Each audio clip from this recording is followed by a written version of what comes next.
Thank you. I never liked taking music lessons. In fact, I hated them. I thought they were boring.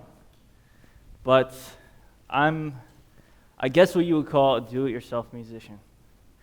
At the age of 16, I learned that I could listen to a song and then shortly afterwards play it on the piano. 10 years later, and I've released over 30 symphonies intended for film and movie trailers, and released 2 full-length albums. But this do-it-yourself culture doesn't just apply to music. It might just apply to whatever it is that you do. Music has existed since the dawn of civilization. Since the beginning of mankind, humans crafted primitive instruments out of bone and constructed basic melodies with their voice. As time progressed, composers such as Bach and Beethoven emerged, and the first symphonic composers of our era came about. The process for composing a symphony was very long and arduous, and it required that everyone involved understand both conventional and classical concepts in order for it to be successful. First, the composer would sit down and write a piece of music on a piece or pieces of paper in most cases. He would then distribute that music to members of an ensemble who would rehearse individually. They would come together, rehearse as a whole, and finally, they would perform in front of an audience.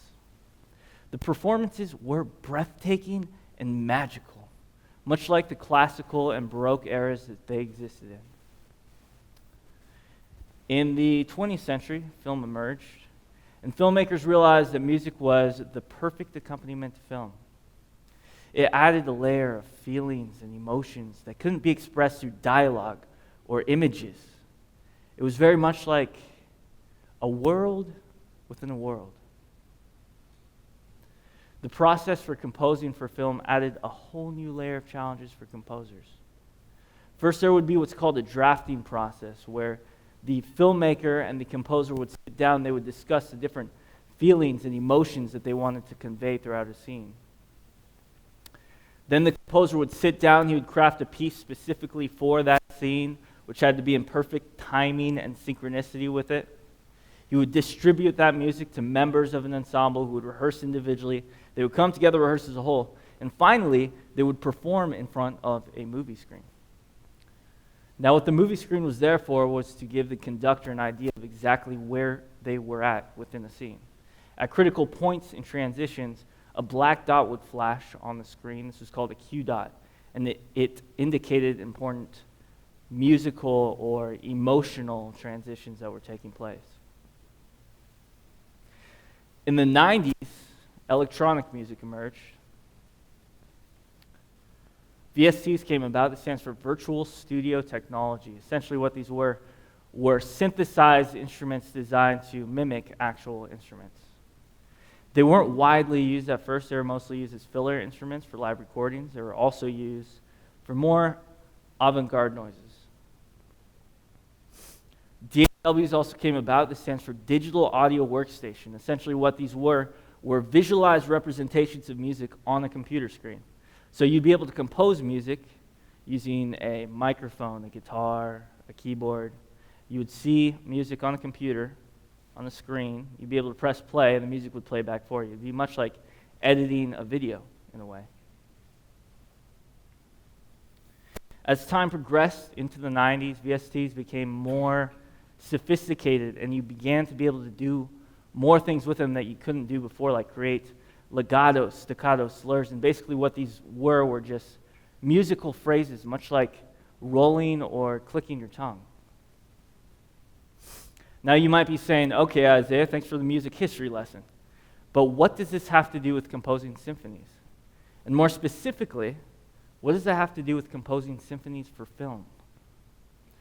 Well, around this time, composers such as Hans Zimmer came about, and they utilized both technology and live recordings to create compositions for Hollywood films. They were very successful at what they did, and they still are to this day. Today, it's possible for one person to compose an entire symphony digitally. One person can do the work of a composer, a producer, an engineer, and an entire ensemble of performers. 30, 70 performers, you name it. On top of that, scenes can be uploaded onto DAWs, which play back in perfect synchronicity with music, so there's no longer as much as a need for things like Q dots, which were more widely used in the 60s and 70s and 80s. You no longer have to spend hundreds of thousands or even millions of dollars to create a high-quality symphony for film. In fact, for under $10,000, a little hard work, ingenuity, maybe a little smarts, one person can create a musical piece for film that sounds similar to, if not indistinguishable from, a Hollywood production. Sound crazy? It's not. This is exactly what I dedicated the last 10 years of my life towards mastering. Yet, I still don't know how to read music. Through technology, we're only limited by our own creativity, ingenuity, and innovation to accomplish tasks. Moore's law is the theory that the number of digital transistors on a circuit doubles approximately every 2 years. This has allowed for technology to progress at an exponential rate. What I'm able to accomplish out of my own bedroom today, people will have access to in third world countries such as Pakistan or Zimbabwe within the next decade. We're going to see dormant geniuses coming out of these areas producing music for filmmakers halfway across the world. Yet this do-it-yourself culture doesn't just apply to music. We're seeing a democratization of technology that allows us to create and spread ideas in ways that we've never witnessed before in history. This decentralization of technology allows us to spread our own ideas due to advents like the internet without relying on centralized institutions to disseminate them. So I leave you with this final question. How will you follow your passion in a do-it-yourself world? Thank you.